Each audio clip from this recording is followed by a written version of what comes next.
জয় মা। মাকে দেখলে মন্ত্র বলতে ইচ্ছে করে না, মনে হয় কেবলই মা মা বলে ডাকে। যখন দুঃখ পাবে, আঘাত পাবে, বিফলতা আসবে, তখন নিশ্চিত যেন আমি তোমাদের সঙ্গে রয়েছি। ভয় পেও না, হতাশ হও না। আমি থাকতে তোমাদের ভয় কি? আমি তোমাদের মা, সত্যিকারের মা। কত সুন্দর করে আন্তরিকভাবে সন্তানদের বলে গেছে। মা মা বলে শুধু ডাকতে ইচ্ছে করে। নিজের মনের কথা মায়ের কাছেই তো বলি, মা শোনেন। মা তো রয়েছেনই আমাদের কাছে। সারদা দেবী চিত্রকথা, স্বামী শান্ত রূপানন্দ, চিত্রশিল্পী শ্রী বিশ্বরঞ্জন চক্রবর্তী। সারদার অলৌকিক দর্শন। বিয়ের পর শ্রী রামকৃষ্ণ দক্ষিণেশ্বরে ফিরে গেলেন। সারদাও গেল জয়রামবাটিতে। স্নেহময়ী মায়ের যত্নে ও পল্লী সৌন্দর্যের মধ্যে সারদা আপনভাবে গড়ে উঠতে লাগল। সারদার বাল্যজীবন অলৌকিক শক্তিতে পরিবেষ্টিত ছিল। ছোটবেলায় গলা সমান জলে নেমে গরুর জন্য দল ঘাস কাটার সময় দেখত এক সমবয়সী মেয়ে ঘাস কেটে দিচ্ছে। এক আঁটি পাড়ে রেখে এসে দেখে ওই মেয়েটি আর এক আঁটি কেটে রেখেছে। এই প্রসঙ্গে তিনি বলতেন, ছোটবেলায় দেখতুম আমারই মতো মেয়ে সর্বদা আমার সঙ্গে সঙ্গে থেকে আমার সকল কাজে সহায়তা করত, আমার সঙ্গে আমোদ আহ্লাদ করত। কিন্তু অন্য লোক এলেই আর তাকে দেখতে পেতুম না। 10-11 বছর পর্যন্ত এরকম হয়েছিল। কামারপুকুরেও সারদার এক অলৌকিক দর্শন হতো। হালদার পুকুরে স্নান করতে যেতে তার খুব ভয় করত। খিড়কির দরজা দিয়ে বাইরে এসে ভাবছে, নতুন বউ একলা কি করে নাইতে যাব। ভাবতে ভাবতে দেখে কোথা থেকে 8টি মেয়ে এলো। সারদাও অমনি নির্ভয়ে রাস্তায় নেমে পড়ল। মেয়েদের 4 জন আগে ও বাকি 4 জন পিছনে। সারদার সঙ্গে তারাও স্নান করল। আবার সেইভাবে বাড়ি পর্যন্ত এলো। সারদা যতদিন সেখানে ছিল রোজ এই রকম হতো। কত সুন্দর শিল্পী ছবি এঁকে আমাদের বুঝিয়ে দিয়েছেন। কি অপূর্ব, তাই না? শিল্পীকে প্রণাম।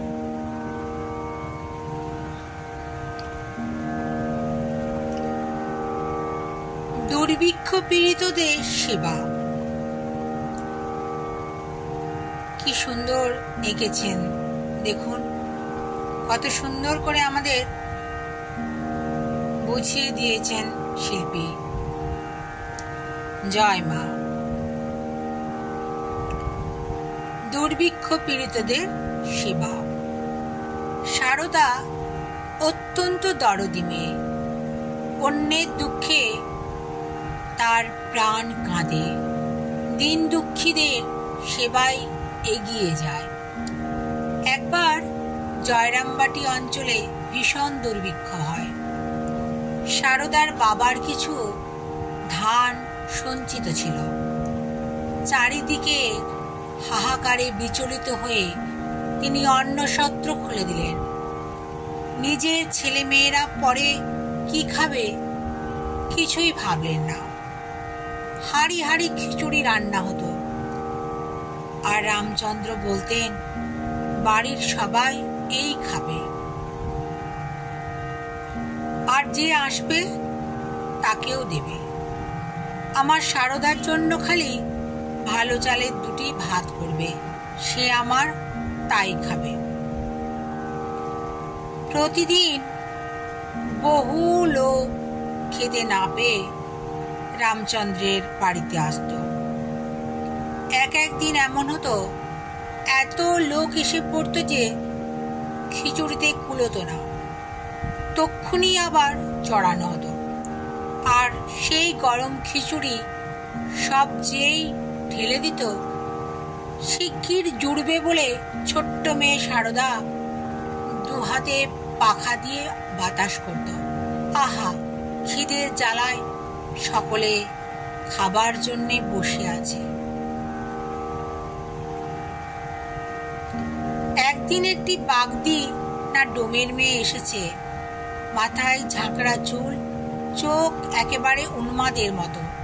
ছুটে এসে গরুর ডাবায় যে কুড়ো ভেজানো ছিল তাই খেতে আরম্ভ করলো।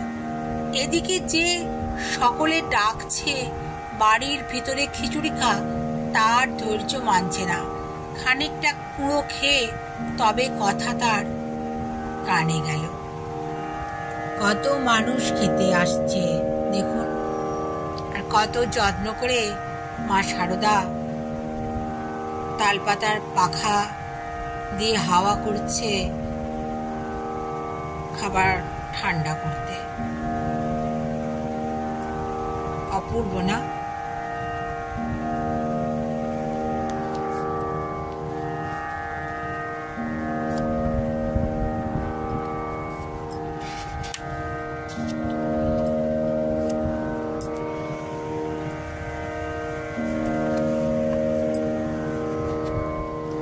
সুন্দর করে স্বামী শান্তরূপানন্দ লিখেছেন, যাতে সহজেই আমরা বুঝতে পারি।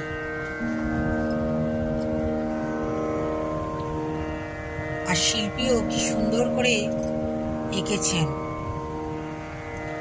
বিরহ বেদনা। এখন থেকে আমরা সারদাকে শ্রীমা বা সারদা দেবী বলবো। শ্রীমার বয়স এখন 18। ইতিমধ্যে জয়রামবাটিতে গুজব রটেছে শ্রীরামকৃষ্ণ পাগল হয়ে গেছেন, তার আচার আচরণ একেবারে উন্মাদের মতো। গ্রামের মেয়েরা শ্রীমাকে দেখিয়ে বলতো পাগলের বউ, আবার কেউ কেউ বলতো ওমা, সামার মেয়ের খেপা জামাইয়ের সঙ্গে বিয়ে হয়েছে। এইসব অবাঞ্ছিত কথা শুনে তাঁর পল্লী জীবন অসহনীয় হয়ে উঠল। যন্ত্রের মতো সব কাজ করতেন, মনে বা কাজে কোনো আনন্দ ছিল না। কখনো তখন কারো বাড়িতে যেতেন না, দিনরাত নিজেকে কাজের মধ্যে ডুবিয়ে রাখতেন। একান্তই মন হাঁপিয়ে উঠলে ভানুপিসির বাড়িতে যেতেন। ভক্তিমতী ভানুপিসির অন্তর্দৃষ্টি ছিল। তিনি একদিন স্ত্রী মাকে বলেছিলেন, বউ ঠাকুরন, তোমার জামাই শিব, সাক্ষাৎ কৃষ্ণ। গ্রামের মধ্যে একমাত্র এই ভানুপিসির ঘরই ছিল শ্রীমায়ের প্রাণ জুড়ানো স্থান। লোকের কথা শুনে শ্রীমার মনে হলো সবাই এমন বলছে, আমি গিয়ে একবার দেখে আসি কেমন আছেন। ওই সময় গ্রামের মেয়েরা এক পর্ব উপলক্ষে গঙ্গা স্নানে কলকাতায় যাচ্ছিল। এই খবর পেয়ে শ্রীমা ঠিক করলেন তাদের সঙ্গে যাবেন। কত বিশ্বাস শ্রীমার, ঠাকুরের প্রতি কত ভালোবাসা। এই যে সবাই লোকের কথায় কান দেয়, সবাই না, কিছু মানুষ, সেটা কিন্তু ঠিক নয়। শ্রীমা সেটা দেখিয়ে দিয়েছেন। লোকের কথায় কান না দিয়ে নিজে গিয়ে দেখে এসেছেন তার স্বামী কি করছেন, কেনই বা লোকে তাকে পাগল বলছেন। আসলে কি তিনি পাগল, এই প্রশ্ন তার মনের মধ্যে জেগে উঠেছিল। তিনি সেজন্য নিজে দেখতে গিয়েছিলেন। কি সুন্দর করে এঁকেছেন শিল্পী, তাই না? সুন্দরভাবে বোঝা যাচ্ছে যে কি ঘটনা।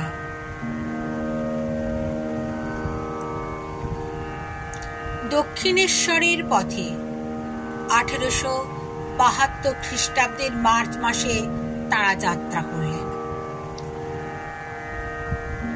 প্রায় 60 মাইল পথ হেঁটে তারকেশ্বর হয়ে কলকাতায় যেতে হতো, মানে কলকাতায় যেতে হবে। এত দীর্ঘ পথ চলা শ্রী মায়ের জীবনে এই প্রথম, তাই তার খুব কষ্ট হচ্ছিল।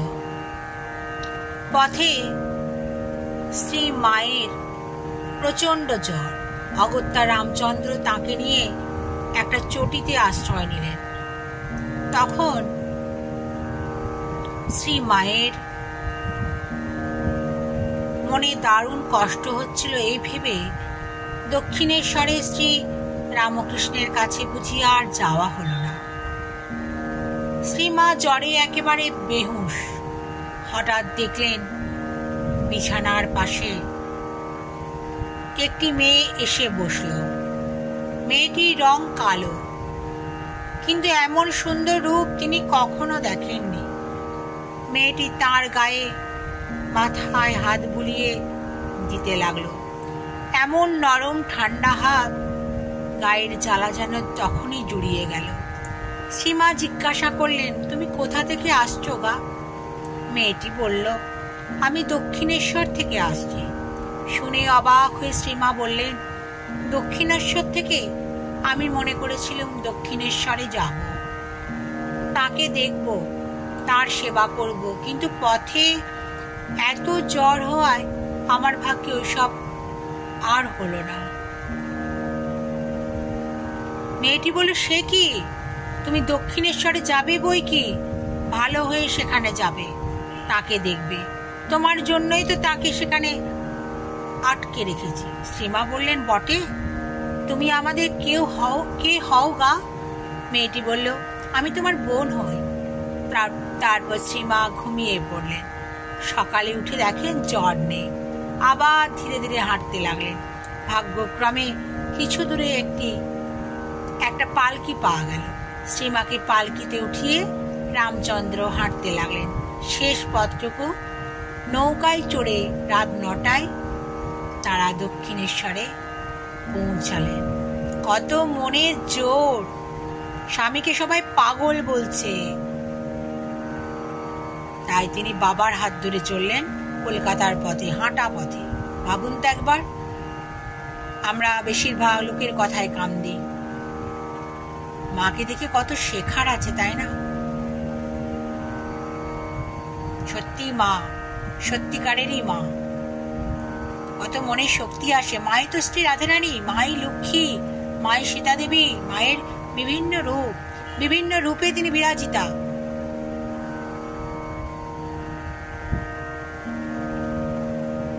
জয় মা, জয় মা, জয় মা।